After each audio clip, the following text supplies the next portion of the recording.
It's too weird. Oh, I think I'm just gonna cuddle. He'll make it better. Okay, so I have some books to show you. I have quite a few, and I have several from some publishers. So I will go ahead and show those off first, which is Island Home by Tim Winton. And I received this from the publisher, from Milkweed Press. And I'm actually really excited about this. I have been in contact with Milkweed Press kind of over the past couple of weeks, and I've really been enjoying communicating with their publicist. She is such a sweet lady, and she offered to send me this book, which is Island Home by Tim Winton, and his writing is absolutely beautiful. This is a memoir of his from living in Australia, and it just looks beautiful. I've read a couple different chapters from it, and he just has a beautiful writing style, so I'm really excited to read this. It's really short. It's only like 235 pages, and I actually have some friends that live in Australia. I've always wanted to travel there, so I'm really excited to read this. So then Coffee House Press sent me a couple books. They sent me Stephen Florida by Gabe Habish, and this one I found on their catalog and I was really interested in reading it, and so I went ahead and contacted Coffee House Press, and they were kind enough to send me a galley. This book says, in Stephen Florida, Gabe Habish has created a coming-of-age story of its own, often explosive rhythm and velocity. Habish has a canny sense of how young men speak and behave, and in Stephen, he's created a singular character, funny, ambitious, affecting, but also deeply troubled, vulnerable, and compellingly strange. This is a shapeshifter of a book, both a dark ode to the mysteries and landscapes of American West and a complex, convincing character study. And I am definitely a very character-driven reader. I could read a book that had barely any plot at all, and if I love the writing and love the characters and how the characters are developed and fleshed out, then I will probably love the book. So this kind of sounds like that's what kind of book that this is going to be, so I think that I'll definitely be really into this one. They also sent me The Long Dry by Bynon Jones, and this is a really short book. It's 117 pages, so I should be able to get through this one really quick, and I probably will at some point later this week. But this is it's kind of hard to explain. It's kind of just about this man. I think he's a farmer, but he loses his cow and then goes to try to find his cow. And I think that's kind of it. But it's obviously about a lot more than that.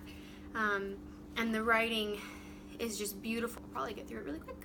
I also picked up a couple books from the library that I'm really excited about. Ghostland, An American History in Haunted Places by Colin Dickey. And this is just, I don't know if it's like a collection of essays or if it's just one full novel, but it's just about America's ghosts, haunted houses, and things like that, and I really enjoy reading about things like that, and I think they're really interesting. And I think I didn't really seek this book out. I just found it on the shelves at my library, and I was like, that sounds like something that I would really enjoy, so I'm really excited to read this one. I also am kind of trying to make my way through books that have been either longlisted or shortlisted or have won the Man Booker Prize and the Bailey's Prize. And so I picked up The North Water by Anne McGuire. One of my really good friends highly recommended this book to me. And it's about a man who goes on a journey, like an expedition, and I believe he's in the north, but he's in like frigid temperatures, and he has like one other man with him, and they get stuck. He's a whaler, and they get stuck like in the belly of this ship, and he kind of has to contemplate like why he even made it on this journey in the first place, why he's on this expedition, this whaling expedition. But so again, I don't really know. That's kind of all I know about it. about what it's about, which is super vague, but I kind of like going into books not knowing a whole lot. And because I've just heard so many amazing things about it, I'm definitely okay with jumping into this novel kind of blind. So I'm really happy to have this in my hands finally, and I'm excited to read it. I've just heard amazing things about Zadie Smith, so I picked up a couple of her books. I have absolutely no idea what they're about whatsoever. I have White Teeth by Zadie Smith, and then I have On Beauty by Zadie Smith. I have no idea what they are about.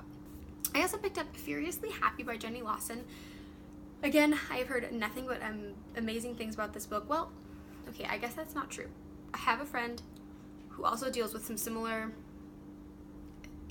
kind of just some similar issues that Jenny Lawson talks about in this book.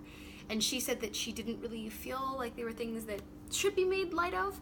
And that's definitely Jenny Lawson's style, is she kind of makes light of some things, some very serious things. The blurb on this book literally says a funny book about horrible things. And I totally can see how some people might not appreciate that take on some of the things that Jenny experiences in this book, but I am really curious as to just her experience and how she handled her experience.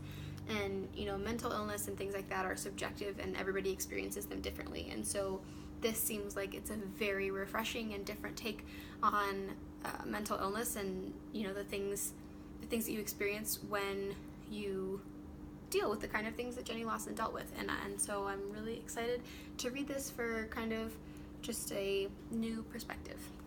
Also picked up Human Acts by Han Kang. I read The Vegetarian last year, which was, I believe, the winner for the Man Booker in 2015.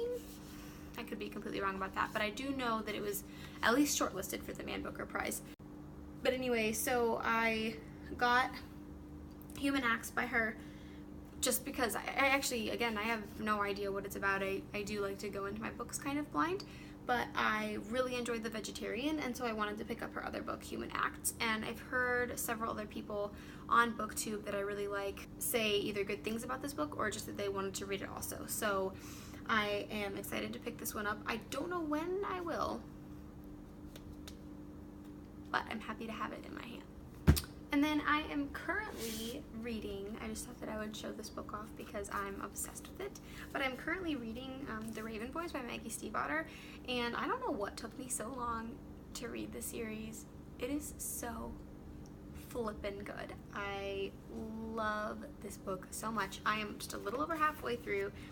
I'm on page 255, and I'm obsessed. I love the characters. I'm not even that, obsessed with the plot. I mean, the plot's cool, but again, I'm a very character-driven reader, and I just freaking love all the characters. I love that Maggie Stiefvater is able to write the characters as teenagers, because they are teenagers and they're young and immature and learning, and she's able to write them in a way that they're still acting their age, but that doesn't take away from the writing, and it doesn't make the writing itself feel immature.